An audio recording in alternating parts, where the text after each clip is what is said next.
আসসালামু আলাইকুম everyone, মেরিনাস home কিচেনে আপনাদেরকে স্বাগতম। আজকে রেসিপিতে থাকবে চটপটি। ছোট থেকে বড় সবার খুব পছন্দের। আশা করি আমার আজকের রেসিপিটা সবার কাছে অনেক ভালো লাগবে। ঝটপট ঘরে থাকা উপকরণ দিয়ে চটপটি। তো এখানে চটপটি তৈরি করার জন্য 3টা ডিম আমি সিদ্ধ দেব, সাথে দেব 2টা আলু। এখানে নিয়েছি 250 গ্রামের মতো ডাবলি বুট বা চটপটি ডাল। ভালো করে ধুয়ে ডালগুলো আমি পরিষ্কার করে নেব। আর এখানে ডালগুলোকে আমি কুসুম গরম পানিতে আধা ঘন্টার জন্য ভিজিয়ে রেখে দেব। আধা ঘন্টা ভিজিয়ে রাখার পর আমি এই ডালগুলোকে একটা পাতিলে দিয়ে দেব সিদ্ধর জন্য। তো আমি এখানে পরিমাণ মতো পানি দিয়ে দিয়েছি। আর আধা ঘন্টা ভিজিয়ে রাখার পর ডালগুলো একটু চেঞ্জ হয়েছে, একটু ফুলে উঠেছে। 40 মিনিটের মতো আমি ডালগুলো সিদ্ধ দিয়ে দেব। দিয়ে দিলাম 1/2 চা চামচের মতো লবণ।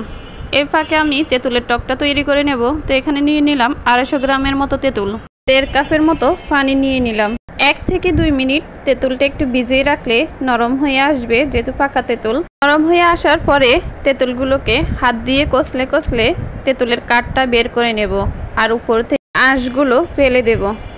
তো আমি তেঁতুলের কাঠটা সম্পূর্ণভাবে বের করে নিলাম আর খোসাগুলো ফেলে দিলাম। দিয়ে দিলাম 1/2 চা চামচ লবণ, 1/2 চা চামচ বিট লবণ আর 1/2 চা চামচের মতো চাট মশলা, 1/2 চা চামচ কাঁচামরিচ কুচি, 1/2 চা চামচ লেবুর সরকারি লেবুর খোসা কুচি, 1.5 চা চামচ চিনি।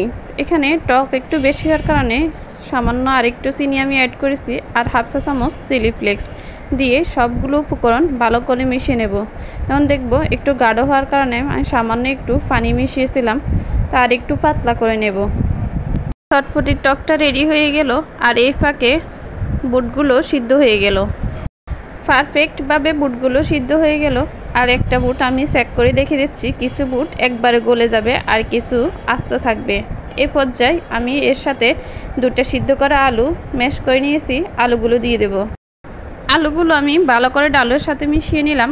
আর এর মধ্যে দিয়ে দেব চটপটি মশলা। চুলা থাকা অবস্থায় চটপটি মশলাটা যদি অ্যাড করেন ফ্লেভারটা ভালো হয়। তা আমি এখানে চটপটি অনুযায়ী আমি চটপটি মশলাটা অ্যাড করলাম। 3 টেবিল চামচের মতো চটপটি মশলা দিয়ে আমি আরও একবার বলক তুলে নেব। চটপটির ডালটা সম্পূর্ণ রেডি। আমি চুলা থেকে নামিয়ে নিলাম আর একটা বাটির মধ্যে দিয়ে দিলাম। এখানে 1 চা চামচের মতো কুচি করে কাঁচামরিচ দিয়ে দিলাম আর 1 চা চামচ চিলি ফ্লেক্স দিয়ে দিলাম।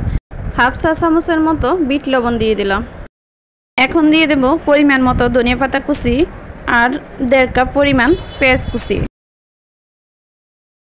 এর উপর দিয়ে 2টা সিদ্ধ ডিম আমি গ্রেট করে দিয়ে দেব। ডিমগুলো গ্রেট করে দিয়ে দিলাম আর উপর দিয়ে দিলাম তেঁতুলের টকটা দিয়ে সবগুলো উপকরণ একসাথে ভালো করে মিশিয়ে আমি এই চটপটি মিশ্রণটা তৈরি করে নিলাম। তো উপর দিয়ে আমি আর একটা ডিম যে সিদ্ধ করে রেখেছিলাম ওগুলো আর একটু পরিবেশনের জন্য উপর দিয়ে গ্রেট করে দিলাম আর দিয়ে দিলাম কিছু ফুচকা। তা আজকের মতো আমার ভিডিওটা এখানে শেষ করব। আশা করি এই চটপটি রেসিপিটা সবার কাছে অনেক ভালো লাগবে। যদি ভালো লাগে অবশ্যই একটা শেয়ার করে দিবেন। সবাই ভালো থাকবেন, সুস্থ থাকবেন। আল্লাহ হাফেজ, আসসালামু আলাইকুম।